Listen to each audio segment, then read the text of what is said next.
I know absolutely nothing about Wuthering Waves, but I do play Genshin Impact. So when I heard there was a new game coming out that was like Genshin Impact, but the main characters look like this, I just had to play it when it releases. 7 days later, and this is what my account looks like. To keep things short, I love this game. It's really fun. My account is completely free to play because I don't really have the money to spend on games at the moment, so I was a little hesitant thinking I wouldn't be able to do well in this game with zero cash invested. Right now my account is Union level 34 and at Databank 20. I also got pretty unlucky when it comes to polls. I got the characters that I really wanted, but from the perspective of the tier list and meta community, I was pretty unlucky. I surfed through Twitter, Reddit, and various other forums to see what people were talking about the game. I was enjoying the game, so I wanted to read what other people were enjoying or finding out about the game. But to my surprise, I mostly stumbled upon people commentating how the story was bad, XYZ character is terrible, don't build or waste resources on them, save for XYZ character and play them this way, or ostracizing players for not min-maxing their account to perfection, and etc. Honestly, it was a bit demoralizing to see a character I liked be ranked so low in tier lists, but eventually I just stopped caring. There were so many doom posts and complaints about the game, and eventually I thought, I really like the game, but I think I should keep my opinions to myself and enjoy the game in peace. So I left those communities and haven't looked back since. It took me 151 wishes to get Gion, and I only just got him yesterday. Sure, I could re-roll, but I work a job and I didn't really have the time to dedicate to rolling because it could potentially take multiple days for me to get the perfect start, and I just really wanted to play the game, to be honest.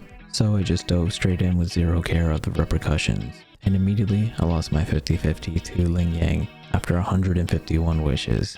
I have about roughly 50 hours in the game, and I was able to beat the Tower of Adversity yesterday night after a couple of attempts. I used my 5-star pass to choose Reiniyal. I didn't have a healer for my team because I couldn't figure out how to get Baiji. I only recently found out during the story. When the trailer introduces the convene system to you, it tells you to do a single pull on the standard banner, which I didn't actually do, so I missed out on a Baiji.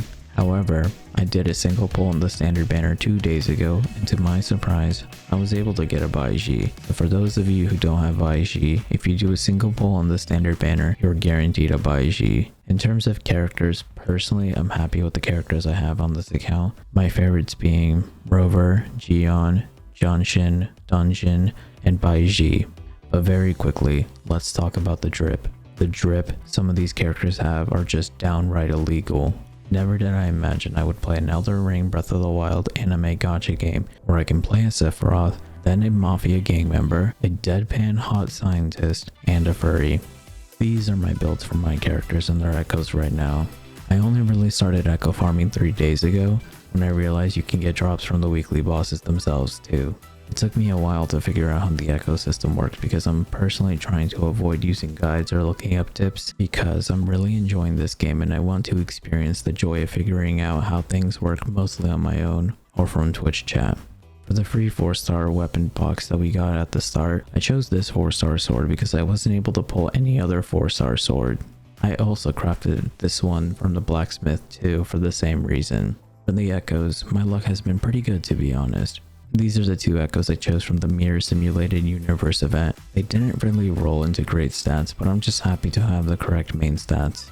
Unfortunately, I ran out of Echo XP materials because I didn't understand how Echo leveling or tuning worked, so I'm not able to further maximize my stats on my Echoes for now, but in due time, I hope to be able to level them all to 25. My favorite team to use at the moment is Rover, Janshin, and Baiji. I really like the drip these characters have.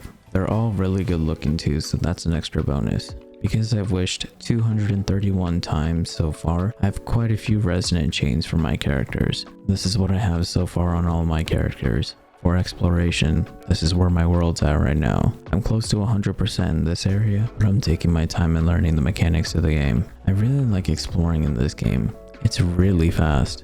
From scaling mountains to having infinite stamina outside of combat, not having to spam F to pick up loots from rocks or defeating enemies, this game's quality of life is much better than some other games I've played, to be honest. For the story, this may be a hot take, but I really enjoyed it. I did think Act 2 and 3 were a bit slow before a certain character showed up, but parts 5 and 6 were really good. Like, really good. I'm a simple guy. I like shonen anime, so most story and plot devices entertain me. However, like yin and yang, you can't have the bad without the good. My PC unfortunately has been having issues running the game during the first 2 days. With the most recent hotfix, the lag spikes and random freezing and crashing have mostly diminished. I do occasionally get weird instances where I would teleport randomly from one area to another, or my game would black screen during the loading screen and take 2 to 3 minutes to unfreeze. But after the most recent hotfix 1.0.2, those instances only rarely happen now. Also, there were a lot of language and text issues in game, where the text dialogues would be so long that the game stopped scrolling them on screen, or how certain dialogues would just randomly cut out mid-sentence. But Kuro Games have publicly announced they're aware of these issues and are working on them. So, W transparency. Despite the many flaws, I really like the game. The combat is amazing and challenging. I've never played a FromSoft, Souls, or Elden Ring style game before, so the combat was very hard for me to adjust to. Getting the timing down for parrying also took a few days, and dodging is super hard. You really have to pay attention to what the enemy is doing and react to it. But the dopamine you get from successfully figuring out how something works is amazing. For the future, I would like to build all the characters that I like, and save for Yinlin in this character. But I don't know if I'll be able to get enough to pull for Yinlin, but I guess we'll see when her banner drops.